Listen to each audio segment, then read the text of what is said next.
So, staying with deep subject knowledge, where did you learn that? By observing other people that I thought I did things well, then I would determine why I did. And you can't be too sure on that. For example, a player that I had that you remember very well, Keith Wilkes. Mm-hmm. He had the craziest shot. He got way back here. You don't shoot that way. But he did, and they went in. I'm not going to fool around with them. They're going in. I know that's all wrong, but the result is coming all right, so I'll accept that with him. But I'm certainly not going to try to teach that. And but so there's exceptions to all things.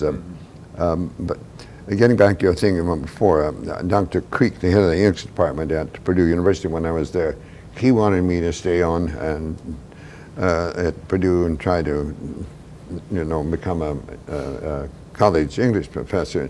And he said, you have to do it. You got to forget that sports. You got to forget that sports. You can't be a real good English teacher and be fooling around with the sports too. And you don't have the time. And I think he's right to really be able to do it well. I didn't have the time to do a good job of all the things I was doing. So you left the English and became a coach at Indiana State. So at Indiana State, was that the first time that you just had basketball? Well, you also taught, though. You taught a few classes, right? Yes, and baseball. I had baseball coach, too. But were you able to give basketball the time that it needed? More time than I'd been able to before. Probably. Okay. And is that when you started your kind of a modular study? You took one area of the game each off season? That's right. And that has to do with getting deeper knowledge of what you're doing. How did you go about that? How did you choose a subject to study, and then how did you go about doing that? Well, let's say it might be, just to get one example, let's say it might be free throw shooting. Mm-hmm. Well, I'd know teams and coaches, both high school and college, that their teams did exceptionally well on that. So I would write to them and ask them, and if those that had books out, I'd get their books and read the books.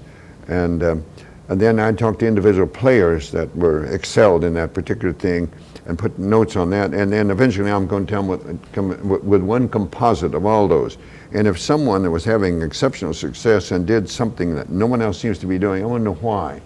That others weren't doing it, it's so good. And then I contact that one individual personally to see what the object.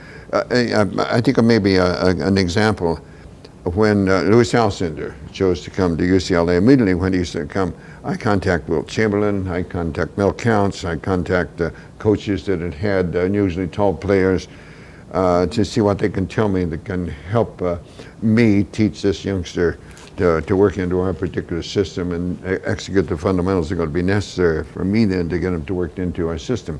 So I wanted to try to find out all I could about people that I thought were knowledgeable about working with an unusually big man, which I never had.